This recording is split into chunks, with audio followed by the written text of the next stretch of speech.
시간이 조금 지났지만 이번 영상에서도 우리 안에 다른 예수에 대해서 조금 더 살펴보겠습니다.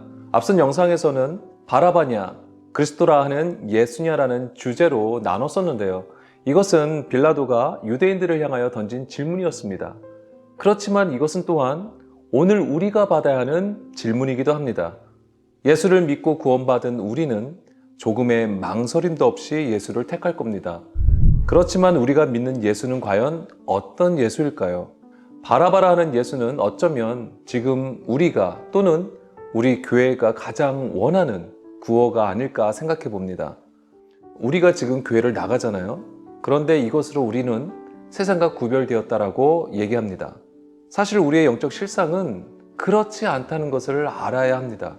이런 시각에서 성경의 처음을 보게 되면 하나님께서 천지를 창조하시는데 그 땅이 어떠한지를 우리에게 말해줍니다. 우리 안에는 그럴듯한 것들이 마치 진리인 양 자리 잡고 있다는 겁니다. 우리는 부족해도 하나님의 말씀으로 살아가려고 합니다. 우리의 신앙에는 진실함도 있지만 또한 거짓도 있다는 겁니다. 하나님을 믿고 있어도 혼합된 상태로 있다는 것이죠. 이스라엘의 장로들은 오직 예수를 죽일 목적으로 바라바를 택하게 됩니다. 이것이 정말 저를 슬프게 하는 장면이었는데요. 그들은 왜 그토록 예수님을 죽이려고 했을까요? 그 당시 정치적인 여러 가지 이유가 있었겠지만 근본적인 이유는 그들이 하나님을 알지 못하였기 때문입니다. 하나님을 알지 못하니까 그들이 가진 것으로 판단하고 정죄하였던 것이죠. 고린도전서 2장을 보게 되면 그들이 하나님의 지혜를 알지 못하였기 때문에 예수님을 십자가에 못 박았다고 했습니다. 하나님께서 만세전에 미리 정하신 이 하나님의 지혜를 감추신 것이었는데요. 하나님께서 일부러 숨기셨다라기보다는 우리가 하나님의 말씀을 듣지 않으므로 보아도 보지 못하고 들어도 듣지 못하고 깨닫지 못한 것을 말하고 있는 겁니다. 이것은 선악과를 먹음으로 우리의 눈이 가려진 것이고요. 수건을 썼기 때문에 보지 못한 것인데요. 사실 우리는 처음부터 맹인과 같은 존재였습니다.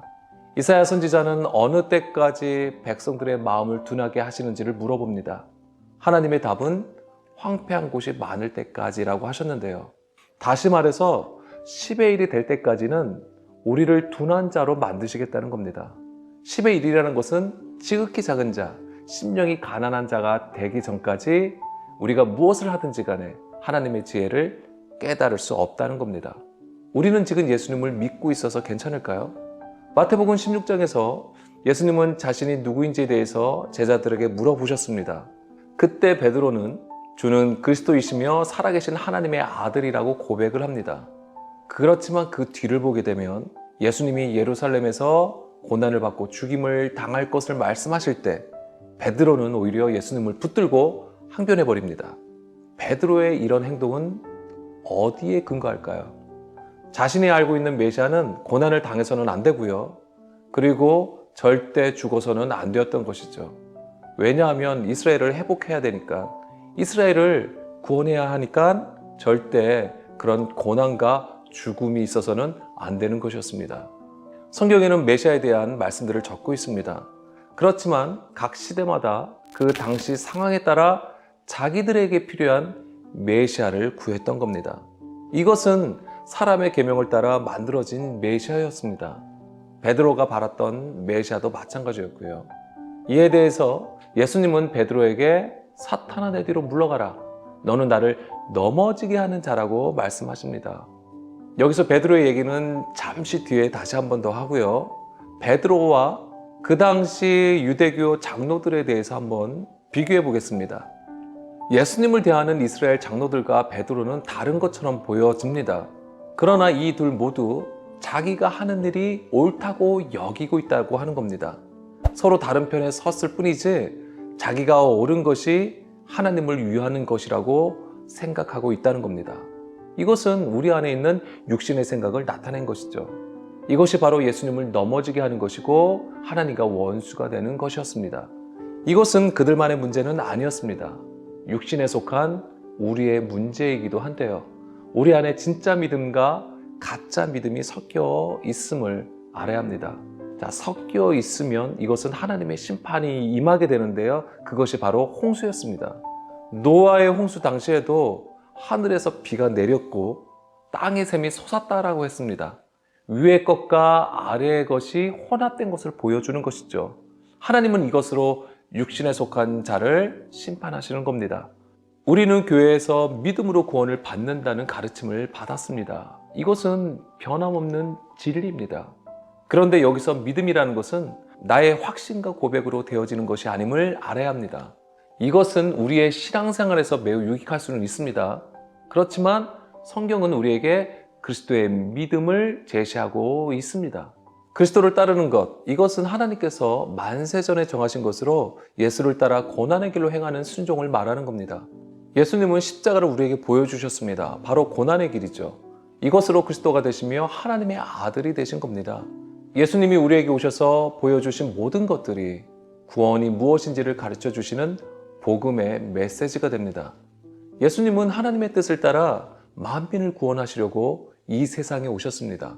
흑암과 사망의 그늘에 앉은 자들을 향하여 큰 빛으로 오셨음에도 불구하고 이스라엘은 어둠을 사랑함으로 예수님을 영접하지 않았습니다. 어둠을 사랑한다는 것은 사람의 열심으로 하나님을 섬긴 것을 말합니다. 사람의 열심이 나쁜 것만은 아닙니다. 다만 하나님께서 말씀하신 진의를 알아야 한다는 겁니다. 우리가 보기에 너무나도 좋고 선해 보인다고 해도 하나님 보시기에는 그렇지 않을 수 있다는 겁니다.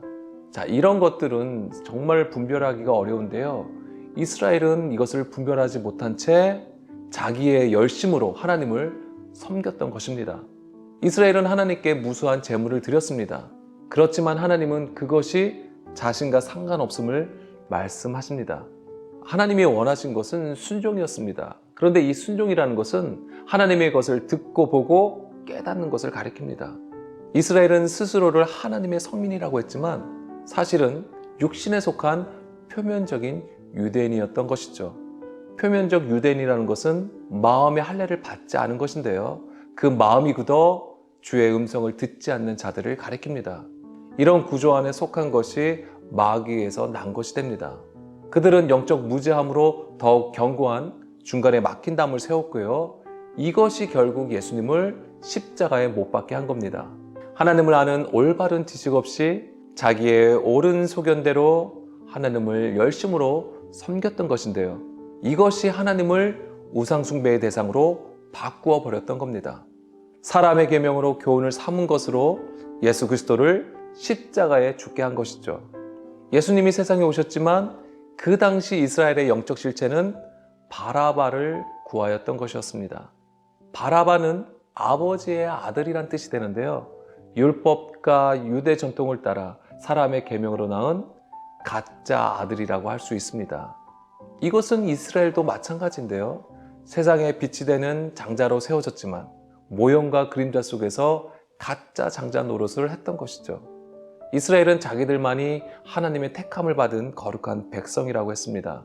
그렇지만 성경은 그 반대임을 증거하고 있습니다.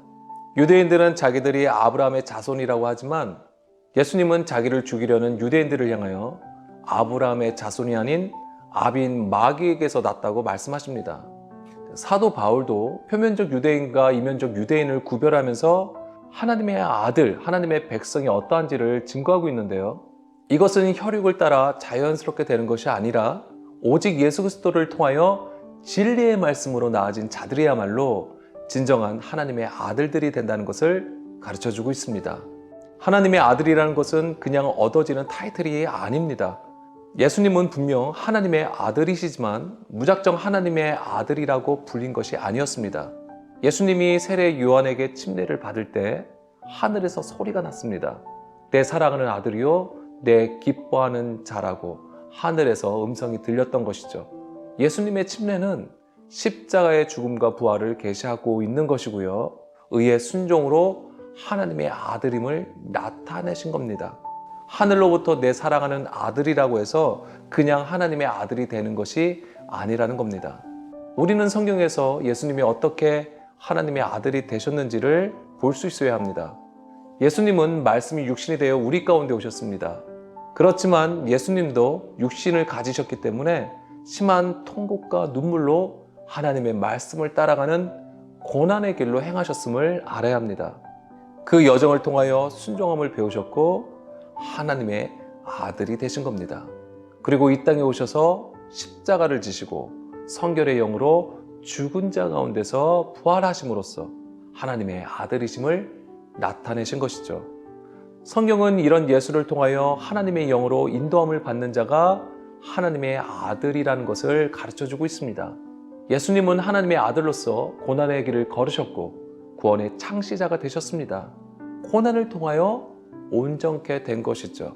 하나님의 아들이시지만 하나님의 말씀을 듣고 깨달음으로써 고난으로 순종함을 배우셨던 것이고 그것으로 온전하게 되신 겁니다. 그리고 예수님은 이 고난의 길로 기꺼이 행하셨는데요. 죄의 종로로 타는 우리가 그 썩어짐에서 해방되어 하나님의 자녀로서 영광의 자유에 이르도록 하시기 위해서 그 고난의 길로 행하셨던 겁니다. 그렇다면 바라바는 어떠한가요? 먼저 바라바의 이름을 다시 한번 보게 되면 아버지의 아들이란 뜻이라고 했습니다. 바라바라 하는 예수, 예수라는 이름도 모자라서 그 이름의 뜻도 뭔가 겹치는 것처럼 보여지는데요. 결국 바라바가 보여주는 것은 이스라엘이 육신으로 낳은 가짜 아들을 나타내는 겁니다. 또한 바라바를 원했던 이스라엘 역시 율법 아래에 갇혀 어린아이의 일을 구했던 육신에 속한 가짜 유대인이었음을 보여주는 것이죠. 그들은 스스로를 아브라함의 자손이라고 했습니다. 그렇지만 예수님은 그들이 죄에 종된 것과 아비 마귀에게서 났음을 말씀해 주셨는데요. 그들 안에 진리가 없음을 말씀하신 겁니다. 그들은 하나님의 뜻을 알지 못하였기 때문에 예수님을 십자가에 못 박았습니다. 이스라엘이 바라바를 요구했던 것은 사람의 계명으로 만든 자기들을 위한 메시아, 다른 예수라는 우상이었던 겁니다. 이런 현상은 예수를 책잡아 죽이려고 했던 성전 유대교 지도자들만의 얘기가 아닙니다. 예수님의 제자들도 해당되는 얘기입니다. 예수님의 제자들은 예수님과 동행하면서 그 말씀을 들어도 여전히 듣지 못하는 구조를 우리에게 보여주고 있습니다. 하나님의 뜻을 깨닫지 못하는 가운데에 하나님의 일을 생각하지 않고 사람의 일을 추구하였던 것입니다. 사실 예수님은 자기를 지키려고 했던 베드로의 마음을 모르셨을까요? 하나님의 일을 알려면 하나님의 영을 받아야 하는데 베드로도 그렇고 다른 제자들도 진리의 영을 받지 아니하였기 때문에 하나님의 일을 깨닫지 못하였던 겁니다. 예수님을 통한 주의 일하심을 깨닫지 못하니까 의협심으로 무언가를 하려고 하는 것이죠. 이것은 예수님을 지키려는 선한 일처럼 보여지겠지만 의협심을 내세운 그것은 사람의 일이었던 겁니다. 예수님은 사람의 뜻을 따라 행하는 육신됨을 책망하시는 겁니다. 예수님을 책잡아 죽이려고 했던 성전 유대교 지도자들, 그리고 대적자들로부터 예수님을 지키려고 했던 제자들, 이 둘은 모두 다른 편에 있지만 모두 사람의 일로 예수를 대하고 있는 것을 보여줍니다. 모두 육신의 생각을 따라 각자의 위치에서 사람의 열심으로 하나님을 섬기는 것이었죠. 이런 일이 일어나는 이유는 하나님의 말씀을 가지고 있고 또 예수와 함께 동행을 해도 정작 하나님의 영, 진리의 영이 없으므로 하나님의 뜻을 알지 못하기 때문입니다. 성경은 이것을 어둠이라고 하는 겁니다. 우리가 흑암 중에 있으면 덧없는 자가 되어 버리는데요. 그러면 내가 알고 있는 지식과 경험들을 총동원해서 답을 얻으려고 합니다. 이렇게 얻은 답은 결국 하나님을 알지 못한 채 우상으로 섬기게 되어 버리는 겁니다. 하나님의 이름을 부르지만 우상을 숭배하는 것이죠. 예수님의 제자들이 예수님을 따랐어도 예수님의 그 말씀을 깨닫지 못하는 가운데 있으니까 다른 예수를 따른 것이 됩니다. 이런 제자들의 모습은 어쩌면 우리 교회의 모습일지도 모릅니다. 물리적인 공간으로서 교회도 매우 중요하지만 교회는 에클레시아로 원래 불러냄이란 뜻을 가지고 있습니다. 세상으로부터 구별된 것이죠. 여기서 세상이라는 것은 육신에 속한 나를 가리키는 겁니다. 혼돈과 공허, 흑암과 기품에 비추심으로써 세상으로부터 우리를 부르시는 겁니다. 이것이 성령의 역사로 이루시는 하나님의 구원인 것이죠. 오늘 이 하나님의 부르심을 우리가 온전히 받았으면 좋겠습니다.